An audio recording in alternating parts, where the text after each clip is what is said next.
This is the Call Her Daddy podcast that I'm not super familiar with. It's Alex Cooper. Alex Cooper's Call Her Daddy is the most listened to podcast by women on Spotify. It's a woman-centric, obviously, women's issues podcast. And I'm really intrigued from what I've heard about this. So I think I might be looking into this podcast a little bit more. Let's see what we got here. At a rally in Pennsylvania, former President Trump recently told women, "You will be protected and I will be your protector." What do you make of that? So creepy. So he who, when he was president, hand-selected 3 members of the United States Supreme Court with the intention that they would undo the protections of Roe v. Wade. And they did just as he intended. And there are now 20 states with Trump abortion bans, including bans that make no exception for rape or incest, which we just discussed, which means that you're telling a survivor of a crime, of a violation to their body, they don't have a right to make a decision about what happens to their body next. Yikes. Which is immoral. So this is the same guy that is now saying that. This is the same guy who said that women should be punished for having abortions. This is the same guy who uses the kind of language he does to describe women. Yeah. So he grabs them by the... yeah, there you go. Dude, think about that. Forget the argument of however you feel about the actual act of medical care about abortion. But think about that just in terms of a human being. It doesn't matter what gender they are, but a human being's body gets violated by a crime, by a criminal. And then after they've been violated by a criminal, then the government steps in and says, okay, here's what you can and can't do with your body after that violation. Can you imagine like a man being attacked by a knife-wielding criminal, and then afterwards the state being like, oh, you can't have plastic surgery done on your scars. We're sorry, we're not going to let you operate on your body after that knife attack. You must go through life with those wounds on your face. No plastic surgery for you, because after your body's been violated by this criminal, now we're in charge of your body. Dude, that's insanity when you just look at it. And if you look at other aspects of these abortion bans, you know, if abortion is banned in Alabama and the woman leaves Alabama and goes and gets health care in California, they want to charge her for a crime of getting that health care because it's banned in Alabama. Now, imagine that for any other thing. Imagine your dad lives in a state where gambling's illegal and he goes to Vegas to play the slot machines, and then they want to charge him for a crime because gambling is illegal in his state, but he's gone to Vegas to gamble. That's what they're doing. That is the overreach they have with women. It's crazy. And it is always men that are the ones that are making these laws. If you had a state legislature that was 100% women, there would not be an abortion ban in any state in this entire country. I do want to focus on abortion for a moment because 2 years ago, Roe v. Wade was overturned and women lost their constitutional right to an abortion. I put out an episode about it. I flew to North Carolina. Yeah. I went to a preferred women's health center. I met with women that were getting screamed at and chanted at and called baby killers. And it was the most eye-opening experience I've ever had because I am a privileged white woman that lives in Los Angeles and I am so aware of that. I understand that a lot of the younger generation sees things online and is like, what is right? What is wrong? What is real? What is not? Can you explain and talk about what is actually happening to abortion access right now in this country? Yeah. So again, I thank you for what you've been doing and at the earliest stage of this and following the stories. So, you know, on public policy, I often tell my team, look, I don't want to hear about public policy is a fancy kind of speech or paper. Tell me how it'll affect a real person. So let's talk about how it affects a real person. The majority of women who receive abortion care are mothers. So if she's in a state, and by the way, every state in the South except for Virginia, has an abortion ban, okay? So imagine she's in a state with an abortion ban. 1 out of 3 women are, by the way, in our country. And she's a mom. So she's going to have to figure out, one, God help her if she has affordable childcare. God help her if she has paid leave. And then she's going to have to go to the airport, stand in a TSA line, sit on a plane next to a perfect stranger, to go to a city where she's never been, to receive the care she needs. She's going to probably have to get right back on that plane because she's got those kids. Her best friend's probably not with her because that's who's taking care of the kids. To get back in that TSA line, to get back on a plane, to go home. And that's all if they can even afford the plane ticket. Exactly. That's a huge thing, is the affording. And this is one of the things, though, that is problematic about all abortion bans. Every single one of them is about the poor. Always. Because people that have money have always had access to abortion. Even before Roe v. Wade existed, people who have money always have access to health care, whether it's legal or not legal. It doesn't matter. They get access. The poor are the ones who don't get access. They don't get the care. They're going to be the ones that die, too. They are. They're going to be the ones who can't afford to have a private doctor come to the house. Poor women are the ones who are going to go to a hospital, and the doctor's going to be worried about losing their license. And they're going to be more worried about losing their license than they are about getting sued by the patient. And then they're going to let her die. Dude, that is crazy. Every state in the South. So women in the South are just cut off. And I mean, we know why. It's because of the proliferation of Christians, right? I mean, this is a religious issue, and only a religious issue. There's not a single anti-abortion person in America that has this belief if they're not Christian.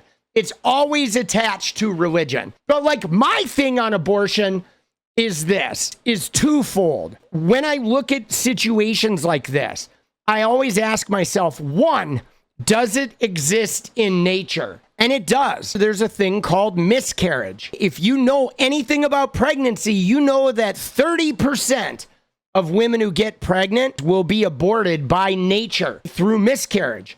So abortion does happen in the natural world outside of the woman's control. She can do everything right, and that fetus can miscarry. So therefore, ending a pregnancy isn't even an anomaly. It happens all the time. So abortion, A, does occur in nature. It is a completely natural thing. But two, the thing really comes down to the idea of the woman's womb, that part of her body being an incubator. It is a question of women possess this natural incubator, and that is the only way you can have a kid. Even if you take the raw material of the egg and the raw material of the sperm and you fertilize that egg with the sperm, life cannot happen without incubation in a womb.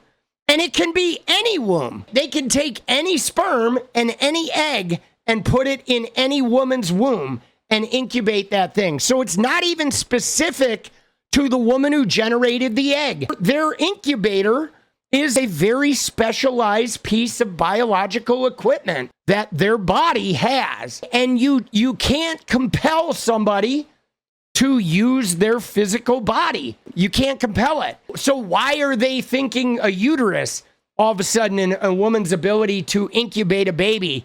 That is something they think they can compel. You can't. I have sperm that could potentially make a baby. You can't compel me to give my sperm to somebody. You can't force me to use that sperm to create another human being. You cannot. So why can you force a woman to incubate a fertilized egg? So it's really weird that when it comes to the incubation and the incubator, the womb, all of a sudden, these men want to forget that the womb is a part of the woman's body and it's her right to use it as she sees fit. They all of a sudden think the fertilized clump of cells is like the thing that has the say. It's not an actual human being. It is like a pre-life. You know, that doesn't mean it doesn't have value. It does have value, absolutely. But the value of the pre-life entity isn't more than the value of the fully established woman who controls that incubator. Once you can exist and survive outside the mother, you're a human being. Until then, you're just a pre-life, a possible life that's being incubated by a woman with her special equipment. Exactly. Because when Roe v. Wade was overturned, I remember my DMs were flooded with thousands of women begging me to help. And it's overwhelming. And I can't even imagine, I'm saying that in front of you, but it's overwhelming. And I remember people begging me like, I just need to afford a bus ticket so I can get out of this abortion desert that I live in the South, so I can get to a state. But they can't even afford, you know what I mean? So it's like these people are literally landlocked into a position that they don't want to be. Yeah, and it's also hard too if they even can get out of the state and they can get the health care, then the state wants to retroactively punish the women for getting the health care outside of the state. So that's like, at that point, it's like, oh my God, it's not even about them not having abortion in the state anymore. It's about them controlling what the women in their state do to their own bodies. I mean, there's no other way about it, right? Even if you look at states' rights, say Alabama says, we don't believe in abortion. There will be no abortion in the state of Alabama. Okay, let's just take them at their word that like that's allowed. You're allowed to control what happens in Alabama. But that's not what they want. What they want to do is they want to be able to control all the women who live in Alabama, because they want to be able to prevent the women who live in Alabama from going to California and having it done. They're not there to prevent abortion in Alabama. They're there to prevent all the women in Alabama from being able to have access to abortion anywhere in the whole fucking world. That is a problem. That's control right there. I was raised Catholic, and abortion is a sin. And when I put out that episode, I had a lot of women reach out to me saying like, wow, I live in the South and I never thought about it that way. Like, maybe I am pro-choice because I won't get an abortion because of my religion, but why should we control what someone else wants to do? And that's and you know what's interesting, Alex, to your point, what I'm finding as I travel, people who before 2 years ago, before Roe v. Wade was overturned, people who felt very strong about that they are anti-abortion, are now seeing what's happening and saying, I didn't intend for all this to happen. And I think that's also why in state after state, so-called red states and so-called blue states, when this issue has been on the ballot, the American people are voting for freedom. This is so accurate here. And this is one of the most problematic things about the abortion issue and reproductive rights is if you take it to a popular vote, every state in America would vote for abortion rights. There's not a single state, even Missouri, deeply religious Missouri, has abortion coming up on the ballot. Ohio voted for it. Now the state legislatures are trying to overturn the amendments. If you let the people vote on the issue of women's reproductive care, every single state in America unequivocally will vote for the freedom to have abortion rights. That's why this idea of kicking it to the states is such bullshit, because they're not kicking it to the states. They're kicking it to the state legislatures, many of which are just gerrymandered to make these laws. When it's real easy. If you don't believe in abortion, then for the love of God, don't get one. Nobody's ever going to force you. No one's ever going to compel you to get an abortion. This is not about imposing my thoughts on you in terms of what you do with your life or your body. It's actually quite the opposite. It's saying the government shouldn't be telling people what to do. Absolutely. The only people that restrict it are religious men in state legislatures, Republican religious men. That's it. The voters always choose to have the right to abortion. And again, the The reason why it's so important to women is because it's literally life or death. Every time a woman gets pregnant, she could die. A lot of women die during pregnancy. In America, we have one of the higher maternal mortality rates in the whole world, actually. It's kind of disgusting, really, that a nation this advanced has such a high mother mortality rate while trying to give birth. So this idea that a woman could die and she can't, like, abort that baby to save her own life, dude, it's so messed up. If he also wants to have a meaningful, in-depth conversation about women's rights in this country, then he is welcome on Call Her Daddy anytime. Dude, can you imagine? She's invited Trump to go on Call Her Daddy, but he would never, bro. I saw the governor of Arkansas said, "My kids keep me humble." Unfortunately, Kamala Harris doesn't have anything keeping her humble. How did that make you feel? I don't think she understands that there are a whole lot of women out here who, one, are not aspiring to be humble. It's a big one. Two, a whole lot of women out here who have a lot of love in their life, family in their life, and children in their life. And I think it's really important for women to lift each other up. You know, I'll tell you, Alex, one of the things that I have really enjoyed about where the discussion has gone, one of the places it's gone, we have our family by blood, and then we have our family by love. Huge. And I have both. And I consider it to be a real blessing. And I have two beautiful children, Cole and Ella, who call me Mamala. I like that comment that she made about how women aren't trying to be humble. I think that's a really important point because Sarah Huckabee Sanders, who ironically is incredibly full of herself, she made that comment about if you don't have biological children, like biological children are the only thing that keep you humble, implying that women who don't have biological children aren't humble. They're like arrogant or something. But first off, I think it's bullshit because I've known plenty of arrogant motherfuckers that have had kids, for starters. There's no like necessary connection to humility and being a parent because a lot of people have biological children and they're not even good parents. They don't even, heal any of their generational trauma, and they literally just passively aggressively dump the control issues they inherited from their own parents and all their other shit like alcoholism and domestic abuse or child abuse or whatever.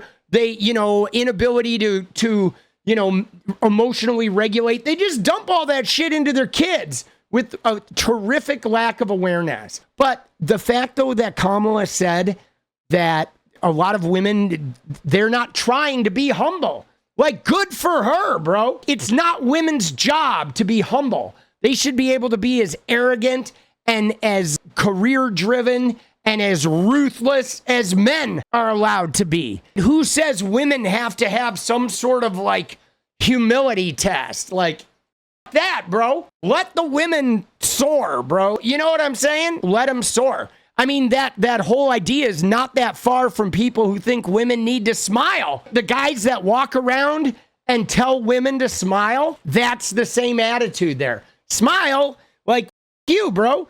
It's not your job to tell a woman what her emotional condition needs to be. It's not her job to behave in some way that pleases you, like directly off. This idea that women need to, behave in a certain way is bullshit. I wanted to address Donald Trump's VP pick, JD Vance, called women who don't have kids childless cat ladies. What message do you think this sends to women who cannot conceive or just don't want kids? I just think it's mean and mean-spirited.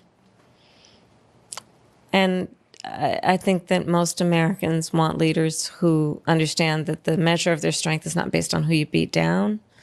The real measure of the strength of a leader is based on who you lift up. When I was a kid, women were never put in positions of power. The only position of power that a woman was ever put in when I was a kid was like as a babysitter or as a child rearing person. If they got a job, they were the secretary. They were the switchboard operator. They were the assistant. They were the cashier. They were the hostess. They may have been the waitress, but they were never the manager. They were never the CEO. They were never the boss. That's just the way it was. And then what's interesting is over time, I watch society change to where we're getting better and better. Obviously, we have a woman right now that I believe is going to win as president. But one of the things that's really interesting is how women can have very high power position. When you have a woman CEO, there are still many, many men who will walk into a room with a woman CEO, and the minute they see a woman CEO, they just automatically assume she is not qualified. And they start making assumptions like DEI, or they make assumptions she slept their way to the top, okay, et cetera, et cetera. And that's that same shit that Trump does with her, with the smart thing. Because she's a woman and because she's a woman of color, Donald Trump automatically labels her as stupid, even though she's way smarter than him. And we can see that. We can see it by her answers. We could see it in the debate when she absolutely dog-walked his stupid ass and controlled his emotional condition like he was a 2-year-old child, bro.